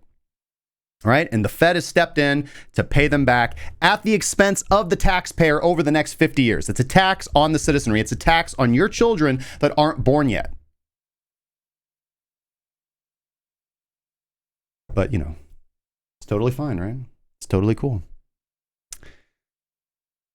Now, right now, we're faced with a situation which mimics the conditions of 2008 from which Bitcoin was born, right? This is a story that we covered on Breaking Bitcoin just the other week with the Federal Reserve Chairman, Jerome Powell, when he appeared on 60 Minutes on CBS earlier this month. And he was asked unequivocally by the host. He was asked unequivocally. The host said, is it fair to say you simply flooded the system, that is the monetary system, with cash? And Powell's answer was extremely telling, right? He said, yes. Yes, we did. That's another way to think about it. We did. There's no other way to think about it, right? We have entered Bitcoin's fourth block reward era, and it's taking place during a period of unprecedented expansion in the traditional monetary supply. A similar climate to the 50 Bitcoin block reward era that marked Bitcoin's first 4 years of existence and growth. With an annual issuance, now with an annual issuance rate of 1.8%, similar to that of gold, the third halving has cemented Bitcoin as a tradable asset capable of withstanding current and future inflationary pressures. Now, of course, Bitcoin was envisioned as a peer-to-peer electronic cash system. That narrative has, we just talked about this earlier, that narrative has not faded, right? That the narrative of Bitcoin as electronic peer-to-peer cash has not faded, right? We have massive improvements coming to Bitcoin.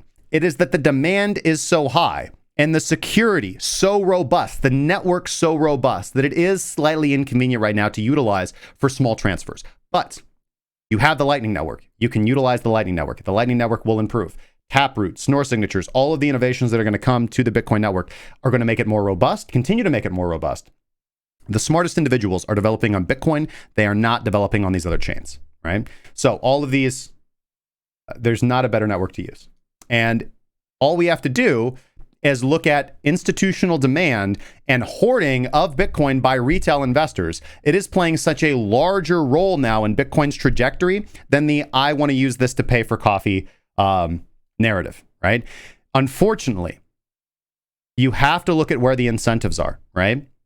The idea that, and again, the idea that allowing people, the idea that the priority is letting people transact small nominal values is more important than onboarding the wealth of the world onto a more secure payment system and currency platform is ridiculous. You need to bootstrap the network by getting in the money. Okay, that makes the currency more stable and less volatile for the individuals that want to use it for value transaction, right? So right now, if I go to grandma and I'm like, hey, grandma, you should put all of your savings into Bitcoin, right? It goes up and down 50%, 90% sometimes, but you should totally just put your money in. It's totally going to be fine. And also, you should just utilize that to make payments, right? Because, hey, one day your $20 will be 15 and then the other day it'll be 27. It'll be totally fine. Or I would go to something like commercial banks. I would go to something like institutional investors and say, hey, you guys should pull your money out of bank stocks and put it all into Bitcoin. And this is what's happening, by the way. And the more billions and billions and billions and trillions, by the way, that goes into Bitcoin, the more volume, the more liquidity, the less volatile a currency is, right? And Bitcoin reaches that nice, safe, global safe haven asset approach. And then guess what? With all the innovations that are going to take place from here to there, the Lightning Network, Taproot, Snore signatures, stuff that we can't even perceive of right now, the ability to send it cheaply, securely, with almost no transaction cost, which exists right now, by the way, with the Lightning Network. That'll be immediately intuitive, robust, and easy for individuals to use that require it in places like third world countries. They're going to utilize it because it's safer than their current national currency, and they want to get paid in it. They want to send $10. They want to send $5. They want to pay for their cup of coffee. They want to pay for their meal. But that's not the primary point right now. And, unfortunately, I just have to say this, right? The B cashers, the altcoiners, the big blockers who advocate that Bitcoin has failed because transactions are expensive, you guys have the completely wrong mentality to win the battle against the traditional financial system. You're going to lose because your mentality is childish and you don't understand incentives and the necessity to bootstrap the network with money. You got to get money into the system, billions, trillions of dollars if you actually want it to compete. And guess what? That's what we're doing. And all you have to do is look at the price and look at the market capitalization to see that for all the grandiose arguments and conversations, right? All the reasons why, big blocks are better than Bitcoin. The big money players, the institutional investors don't agree with you. They don't. And they shouldn't. All right. One might imagine, however, that Satoshi maybe even foresaw this, right? This chancellor on the brink of the second bailout for banks message in the Genesis block hints at a currency immune from printing press debasement, right? Much like gold enjoys that same relative level of immunity from devaluation via overproduction, right? Bitcoin came up in a decade characterized by intervention through quantitative easing, along with the rescue efforts being undertaken to save the global economy this year. This third halving has arrived at a perfect time to make a compelling argument for Bitcoin as an investment grade, supply limited asset that can withstand deteriorating conditions from endless stimulus and central bank intervention. The third halving event, then, in my opinion, is more symbolic than the previous two, right? It has the potential to usher in a whole new financial order, much like its inventor intended over a decade ago.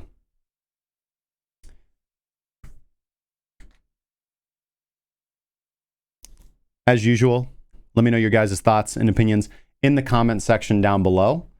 We're going to take, I'm actually going to get the guys on. I'm going to get the guys on and we're going to break down the other little bits of information. We're going to take a gander at Bitcoin's price right here. All right, so let me get the guys on and we will carry on. We don't got too much time because we got the community mentoring session coming up in 30 minutes, but we'll see what we can do.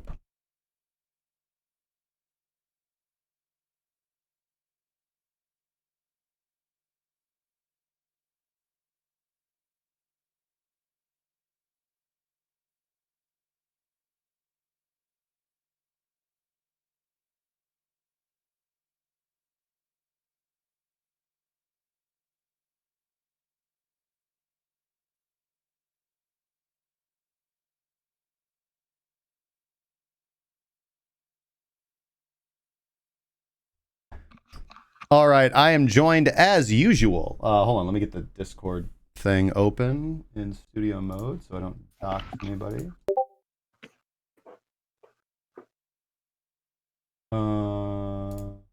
Here we go.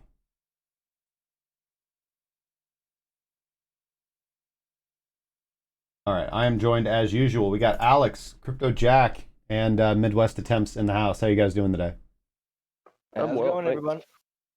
Ew.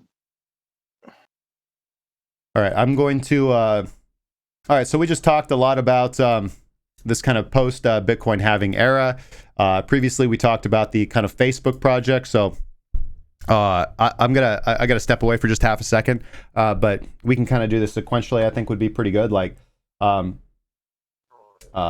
wait for the first. I want to get 1amp open so we can get some music going. Just give me a second. But Jack, any thoughts on what we covered with Libra or Bitcoin's third halving? All of them or none of them?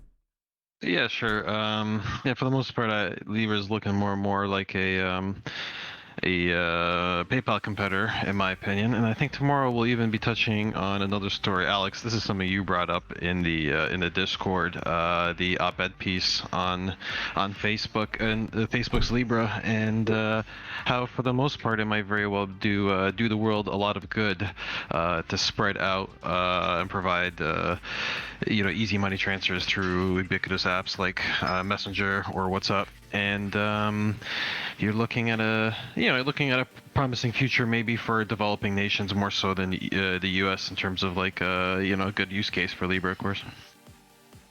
Well, I mean, if it comes to banking the unbanked, in that case, can't they just use Bitcoin? I think that was the argument for most crypto, honestly, from the beginning as well. Like, it wasn't just a U.S.-based thing. It was more a third world country, people getting access to internet and phones, but Facebook is such a large platform that I could see the use case there. Yeah, it's like PayPal, but one step easier, right? It's and that's what they're capitalizing on. It is the fact that they already have the audience. They already have all these people signed up for Facebook. Can make it relatively easy to convert. Yeah, especially apps like WhatsApp, super popular for communication internationally. Yep. So the idea that like all the family and friends that I communicate through WhatsApp through internationally, it seems like a no-brainer that I'm gonna click that new option that says attach Facebook bucks to this message, right? So to me this is hand in glove. I think they're going to do very well with this, but again, this to me bites into maybe PayPal's business model a bit. It maybe bites into remittances like Money Mart, MoneyGram, whatever. Even a bit of XRP's aspirations I think are in the crosshairs of Facebook's Libra, right? Mm-hmm. Not so much in some ways maybe crypto in the early days, even Bitcoin maybe held the promise of being like digital cash, but with it kind of morphs more into this gold narrative, a store of value. It's not super practical to onboard millions of people from developing nations onto Bitcoin with its high fees and all. So clearly there's going to be other solutions along the way, but none of this I think really harms Bitcoin's use case, of course. It's still Bitcoin's top for me. I mean, it's just in that the whole decentralized part of it. I mean, Libra will not be sent. I mean, we went over this one time, Justin. I think you were going over it. Libra themselves, Facebook is not in control of it, but they create a subsidiary to be in control of it, so they do technically have your personal data. Like, oh, I mean, you just got to look at Facebook's look at how Facebook makes money. Like, they monetize your personal data because they have all the data. To think that they're not going to do the same thing with your financial information is ridiculous. Like, banks already do this. So if you take the completely traditional mindset that like, well, when it comes, like, I know we would laugh at this, right? But if you just take like the traditional concept that like, well, people tend to trust, like average people tend to trust their financial institutions, right? Like people who have a bank account, at Wells Fargo or JP Morgan or just wherever it happens to be, right? They tend to trust their financial institution. So they would think like, well, my bank would never like do anything shady or make poor decisions with my personal sensitive information. And then just look no further than like all the hacks, all the data breaches. You turn around and see that they're turning around. Look at like every single big bank has their own subsidiaries that sell things like insurance, merchant processing, payment processing, credit. Just all of these subsidiaries. All banks have these subsidiaries, and the bank takes all the personal information of their clients and then they sell it to their own subsidiaries, who then have hot leads and monetize that information. So that's the most prestigious financial institutions that we have. And to think that Facebook, who has a blatant track record and is pretty open and honest about how they monetize personal data, is not going to do it. I mean, come on. Yeah, it's a bit. Yeah, they'll be able. Sorry, go on. No, go ahead. You're fine. I was going to say, like, this is exactly why banks took this so personally. Like, this is Facebook muscling in, or this was worse than that. It's like Silicon Valley muscling in on their territory, right? And they realize that they're going to be able to deliver these services wildly cheaper with like better data aggregation, and they realize that customers are going to be buying their car insurance or home insurance and all these other fintech products, through a web portal sooner or later on their mobile device, and they realize that like this is the first salvo being fired in that war, and future of personal commercial finance is going to be radically changed over the next few years thanks to products like Libra. And I mean, if it ushers in more competition and makes things cheaper and easier for everybody, why not, right? Well, I just don't understand why people don't think that something new is coming. Like, of course, like we are already so behind in terms of like the digital world on our system, our banking system, and it's because people are in charge of it that get to benefit off of it. This is going to be the shift away from that, and of course they don't want that. I just don't understand why people don't believe that there's going to be a change. What do you mean people don't believe there's going to be a change? Like, people don't believe that like fiat can either fail or our government can actually fail, or like they believe that the system that is set now has to work and there can't be any other way. And I believe that that's inherently flawed. I think that we will get a new system altogether. And then these things that we're seeing, like with Libra, Bitcoin, all of that, these are just little glimpses into the future on how we're going to be doing things. You have to have something that can keep up with the digital economy. I hear you. I guess I haven't heard many people say that they think nothing is going to change in finance going forward in the future. Well, I mean, a few years ago, people were saying that. I mean, it's happening a lot faster than people think. Because right there, that leads credence to it. Is even a couple years ago, people were saying that you're hearing it, and now you're saying not so many are. Like, I still hear people say it all the time, but just that little bit of time has created that kind of shift in thinking. I think that's huge. Think how these things happen. It's like not at all, a little at a time, and then denial, acceptance, because it already happened. But, well, I mean, it sneaks up on society. Like, take for instance, social media. I've been on Facebook for 15 years. All right, so which is, by the way, why an 18-year-old told me that Facebook is for old people. It hurt me much to hear that, but it is true. Facebook's now for old people.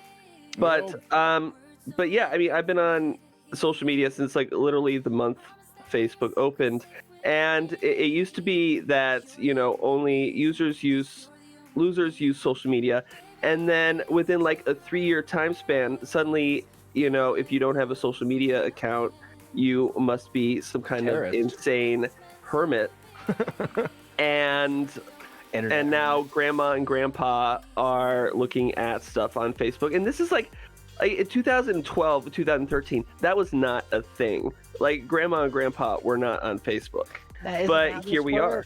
It's not how any of this works. Yeah, exactly. So, I mean, and that's how it's going to be with finances and stuff. Like, no one will be using this stuff, and then within a 5-year time span, there will be some sort of sea change, and where like grandma and grandpa are going to be like, okay, I included a nice little hardware wallet in your envelope for your birthday check. here you go. Here's 0.000000001 Bitcoin, which is now worth $1,000 here in the future. And that's what's going to be like. I do believe that we're living like literally right in the catalyst time of something much bigger than people think, but that's just my opinion. Well, I mean, you're not saying anything controversial. You're on a cryptocurrency talk show. Well, I dude. get that, but it seems Barely pioneering over there, Jason. Yeah, bravo. I just don't like the argument, to be honest with you, because it's like I'm getting tired of arguing it, you know? You know, people have a normalcy bias, and a lot of that has to do with the fact that, you know, most people are holding out for their retirement or pension or whatever payout, and you know, with that message comes the notion that, you know, that nest egg might not be there for you, that your job might not that your job might not be there for you, or, you know, it's not a comfortable prospect for people to consider, and because of that, you might feel that people are in denial, and they don't want to hear about that. You know, financial order might collapse, and their savings go with them, or the value of their house goes with it. You know, it's not super comfortable, and that might be why people are in denial. But undoubtedly, yeah, you know, these are the times with, you know, digital currencies being on the horizon that. Yeah, likely some new big shift to the financial global order is upon us, no doubt about it. Mm-hmm. We got a few questions here we should probably get to before the mentoring session. Let's do it. Justin from Blue Box Territory, would you care to share what the Breaking Bitcoin continuation filter is made up, or is it top secret? It's utter top secret, man. I have to kill you if I tell you. He will find you. I've been working on, I mean, you know, Alex pointed out something really good the other day, right? That even I hadn't thought of. Like, you know, back in the day when I made Minx, it was like 9 months before I let anybody use it. And when I put it out, like I put it out with lots of documenting information and how it works, and Breaking Bitcoin's the same thing. I've only been working on it for maybe 2 months now, right? So these things take probably like 4 or 5 months at this point. No, I don't really think so. I don't think it's that long. No, I don't know. I think it's longer than you think. I mean, we've already been under lockdown for more than 2 months, and Breaking Bitcoin primary system's been around for longer than that. Yeah, you know, like when it's like what, 97 days in isolation now, they all start to run together. You know what I mean? Yeah, that's for sure. It's just, you know, there's all kinds of ways to smooth price. There's nothing magical about it. It just has good confluence, and it tests well, and it walks forward well. It's just a smooth moving average. Let me do Mr. Ether's super chat here first, because I saw here Mr. Ether drop down $10. He says, if you feel like it, tell me your guys' thoughts on HEX. All right. Well, I don't feel like it. Thanks so much for the $10, man. Next. I'm just kidding, man. All right. Let's look at HEX. It's probably something like is it on? I don't think it's on TradingView yet. It got pumped on Uniswap. If you open up Uniswap, you can see current price and some stuff on it. I'll just pull up Coin Paprika.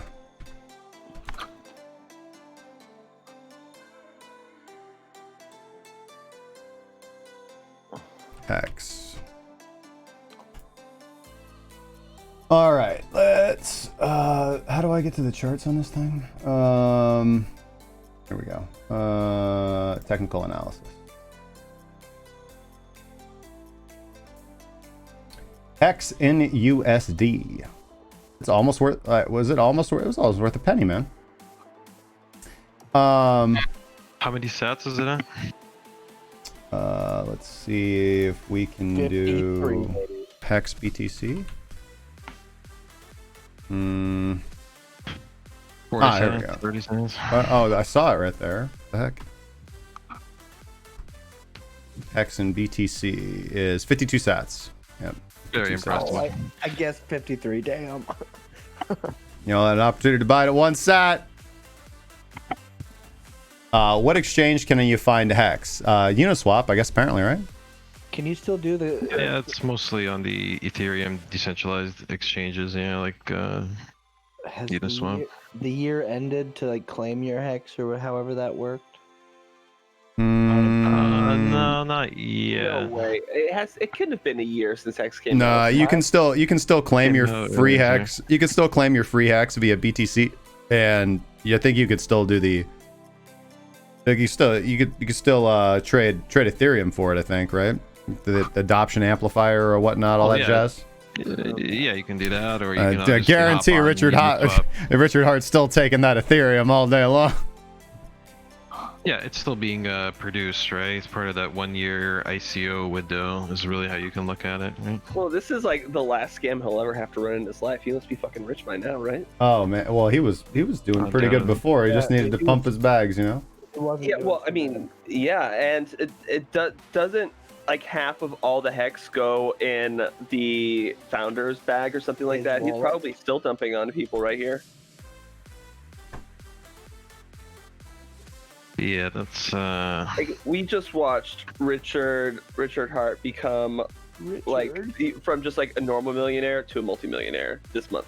It just happened. See, the thing is, I would object if there wasn't really anything like unorthodox about what he's done relative to everything else in the crypto space, right? Like, lots of coins would be the envy of that marketing and meme potential that Hex has, right? So realistically, this is still a really speculative market, and it's very much based on who can shout the loudest and show the hardest. And Hex has that in spades. It's got a major crypto personality at its helm. That's worth something, and it's a very it's a very prominent meme coin, right? It has its loyal following, and even if the daily volume doesn't even add up to $1 million on these decentralized exchanges, it doesn't really, I guess, matter right now for how small the community is and all that. So yeah, I'm sure he's a murderer, but there's all these other murderers around, and he only kills some short people. So we can debate whether he's done anything unethical, right? Like everything was kind of laid out, on the website. The terms and the conditions were all very clear, and but people know they're getting scammed because everybody reads the terms and conditions. Of course. Sounds like you're. It's so obvious. You're right. I'm sorry, Jack. I don't know if it's an outright scam. To me, it's really not much different than getting into many other alts for the average. Oh wait, you didn't read investor. the terms and conditions? I'm sorry, man. You deserve to get scammed. Man, harsh. We call it. What Alex is known around the office, the hammer of justice. Man's Jack over here, total buyer beware, dude. That's Alex has got a moral code like the Facebook user terms and user agreement. Jack is like, pumping up, as long as you made money. It's free market. It's a free market, and you guys can buy whatever coins you want to. All right, let's look at a couple things here. I think Mr. Ether wanted me to look at Hex on the 4-hour, right? So I can't utilize my traditional indicators here. So we can utilize Ichimoku though, which will give us a pretty good determination. We do have a potential Kumo Cloud break right here. So you've got an aggressive play to the upside for a Kumo Cloud break. You've got a cloud twist up here right around 19,626 ETH-sats. So or Gwei. I think it's Gwei. Yeah, man. It's so Gwei. So price likes to be drawn down to price twist, so I'd be looking at that as a retest. That'd also give you kind of a nice triple bottom here and still a higher low. Future cloud is green, so there's some good confluence here for taking the trade to the upside. The TK cross came all the way back here, so you kind of missed this latest movement. Edge. Yeah, you had, so that TK cross gave you that nice edge-to-edge trade.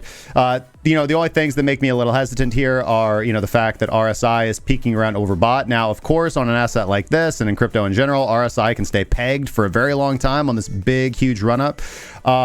But you can see like a qualitative difference. Like here's the Ichimoku cloud. We have this very huge bullish run up. Price remains above the cloud, and then price broke down back down below the cloud. And this is like our first big serious retest. If I had to look at this, I would argue that this is not a lower high. Like this is qualitatively different. Like here's, we have this long period of accumulation, and then this just massive run up, right? And then this huge sell off, and this is the first pump back up, right? So if you're very bullish, you'd be like, whoa, yeah, like we're just going to go right back to the way things are. But I would argue that it's more likely that we're on the other side of the hill here, and we're going to start seeing lower highs and lower lows, is what seems more likely to me looking at this chart.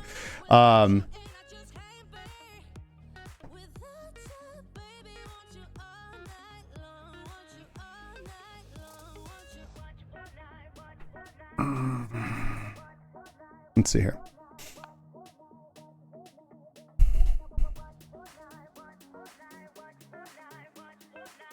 Yeah, that's about all I got. That's about all I got. I just need to know more about Hex to have any It's a kind scam. of say on it. Alex, it's a scam. It's a scam. Yeah. I've informed you. Buyer You beware. know, Well, it's I mean, a that's smart kind of the contract. thing around here. If it's not discussed, it's pretty much what goes into my mind. Just like might be a scam. I mean, it's a smart contract running on Ethereum, right? It pays, I guess, you lock it up and you get paid a dividend in some sense. So it's like, to me, it really isn't that much different than most other, like, some other DeFi product on Ethereum. And, I know a lot of people don't like It is like, but how Richard, many and I blockchains, personally, like, I'm how not many- personally into Hex, and obviously I understand why people find it so schemy, but just like, like to me this is it's the status quo, it's the usual game plan. If anything, he's delivered, something that's not completely buggy. He's done his due diligence. There really isn't anything novel about it, but. I don't know if it really deserves the glaring hate that it gets. It's like It's especially scammy. It's like half of all new rewards go directly into the founder's wallet. And it's not like he didn't announce that. People found it because they dug through the smart contract stuff. I mean, you talk like commented on it too, I everything is. believe. I mean, he kind of like that afterwards, but people like found it. He's like, well, yeah, of course. Well, yeah, of course, blah, I'm gonna blah, give blah, my money. stupid. Yeah. Blah blah blah. Something very reasonable sounding. He's But, probably like, you guys read that? Yeah. I don't know. Again, but like that was like pretty much it's technology. apparent. That was apparent very early on in Hex. So it's like, anybody who took even 2 seconds to look at Hex would be hearing or be told about how half of the money goes into Rich's heart. Like, so like majority of people getting into Hex like have heard that, read that, know that, and yet they're still buying the damn thing, right? So Well, that's the the effort- market in general. so I don't know if when Richard gets asked about it, he's upfront, right? So when he tells people, I believe that people deserve to be rewarded for their effort, and blah blah blah, Like, and this is my remuneration, right? Punished for not being as smart as you, Jack. Well, I got news for you. Not everybody on Earth is as smart or as educated as you are, and I don't think they deserve to be fucked over. Excuse me. I don't think they deserve to be screwed over by a scam just because of that fact. And you may say, well, hey, it's going on all in the market. You're fine. Let's just throw up our hands and say, like, hey, Yeah, but you know, I would agree if this guy was like, Andreas Antonopoulos scamming his user base with this, but like, Richard is kind of like already a shady dude to most people. He already comes off as a bit scammy, right? So it's like, if you've indulged him this far and you're going as far as buying the Hex tokens, I agree that, maybe not everyone is as well informed as I may be, make as rational decisions with their investments, but I'm merely saying that, like, there's a lot of red flags there. Like, at some point, or people, I believe in responsibility, and this might be a very good case for that, right? well, I mean, I guess it is a good case of a fool and their money are soon parted. Given the the kind of character he is, but no, I feel you, dude. That maybe we do need to have more honesty and accountability in the space. I think projects like this are going to lead to what creates the next version of these things that are trustworthy. I think in the beginning of this, like what's going on, like in this whole boom. Like, we're gonna see projects like this that's like, oh, that looks a bit scammy. I mean, that's a good idea, but it's pretty scammy. That guy's paying himself all this. Like, I think these are going to lead to what become the next, like, really good projects. You know what I mean? Really, It's like, because I see this, and I think it's going necessary. to lead to the government stepping in and applying a whole bunch of new regulations to this emerging market. Because Exactly. you know, everybody's just throwing up their hands like, "Oh, hey, no big deal. Half of everything here is a scam. Anyway, Hex is just another scam." Government's like, "Well, wait a second. Why don't we step in here and like regulate the hell out of this market if half of everything is a scam?" So you know, I think Okay, that Forex I think that argument is a detriment to crypto, and that attitude especially is a detriment to crypto. But look at the Man, Forex. glove. Look at the Forex market. You think that would happen in the Forex market as well, but it's like one of the most unregulated markets that exists. It's an international market. So Bitcoin and all the rest of these aren't international? That's a good point. Universal, baby. Yeah, but the difference is that there's power in the banks that are you know behind these large international markets, and there are not power. There's some oversight. There's some accountability. Well, like, and I agree, Alex. I largely agree with you. And you know, crypto is still very much nascent, so it's kind of like the wild west of like the '90s .com boom, right? A lot of shit came and went. A lot of people got fleeced, and a lot of junk got handed off to investors over hype. And maybe that's where we are now. And this is just the way the market functions. And yeah, I guess along the way, a lot of unethical and skeevy actors do end up making away, with a lot of unethical bucks earned. Usually But the first one's in, man. But maybe this is just the way new technology comes to market, and along the way, a lot of people get burned, and it's unfortunate. And look at our economy, man. That's like literally the definition of it. So I don't want to make it seem like this is okay, and I'm okay with the status quo, but it's I'm not going to advocate for necessarily the government just jumping in to suddenly interject either, right? Yeah. Maybe we need to sort this out. But I'll tell you one last point before I get off, and that Alex, I think you're totally right. Maybe this is going to result in the government coming in and cleaning up a lot of projects, and it goes to show you that the decentralized networks that have their roots in the ground now, such as Bitcoin, such as Ethereum, these may survive the big culling when that day comes from the government, whereas other projects may never ever get off the ground again because of how regulatory landscape changes in the coming years. Are you trying to say my NXPX is going to be gone? Definitely going to zero. Hey, those are all good points. Hey guys, unfortunately we got a mentoring session in 5 minutes for the Primo, so we got to get cutting. But I really think this is a really good conversation that we had here. Alex arguing strongly in favor of the fact that listen, unless you can tell me that you think these things are going to be great in 10 years, it's a scam. And but some good arguments to the contrary. This is the information that people need to hear, and people need to make their own decisions. Overall, good points on both sides. Good points on both sides. Any thoughts? Any thoughts before we kick off for the mentoring session, gentlemen? Buy Bitcoin. Buy Bitcoin. Bitcoin fixes this. We could certainly agree on one thing. Like Bitcoin is not a scam. Yes. I don't know. No. All right. Sorry, guys. Thanks, Jason, for coming on. See you next year. All right. All right, guys. I will see you guys here in just a little bit, and thanks for coming on as always. All right. Cheers, Thank guys. you.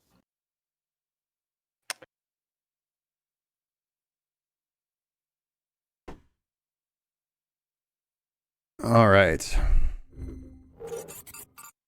All right. Well, thank you guys so much for joining me for another episode of Breaking Bitcoin Market Analysis, brought to you by the Cracking Crypotcurrency Premium Trading Group. Really appreciate the panelists coming on. Really overall good information there. It's very often easy. One thing I was going to comment on is, when you're in the front half of a bull market, particularly if you guys remember 2018, 2017, when things were just incredibly bullish, kind of the similar arguments being had. And then, the arguments, the intellectual arguments change when things are extremely bullish as opposed to when they're very bearish. And it's typically when people have made a lot of money and you've got the shills out in force that things are fine. And it's typically when everybody's lost all their money that people are like, oh, hey, yeah, man, like just buy Bitcoin. So I'll let you guys make up your own decision. personally myself, I ride the border on these things. The only thing that I trust putting my money into long term is, of course, Bitcoin. Everything else is speculative to me. For example, and I just want to make this very clear. I have an altcoin portfolio, but I have made it very clear that when I buy altcoins, I buy a basket of altcoins, and then I set a price target of the net asset value that I want of that basket.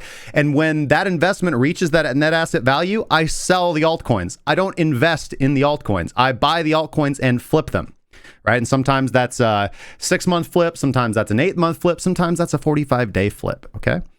But I've been hodling Bitcoin for a little over 4 years now, and I will carry on doing that because it is better than hodling the dollar.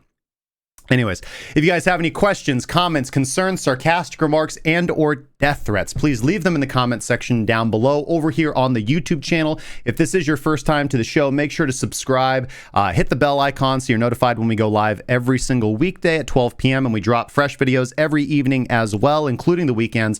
Give us a follow or a subscription over there on DLive or Twitch. Help support the show. We do highly appreciate that. If you guys would like to trade along with us, find out more information about our algorithmic strategies, the way that we do objective, data-driven research and develop our strategies, take advantage of our verified trading signals, our mentorship, our indicator suite. You guys can find all that information, links in the description down below, or go to premium.crackingcryptocurrency.com. Let's see. We will be back tomorrow at 12 p.m. Central Standard Time. Today is Wednesday. It's a beautiful day outside. Go enjoy the weather. I hear it's even nice over in the UK, which, as I said, happens like twice a year. And of course, as always, trade safely. I'll see you guys tomorrow.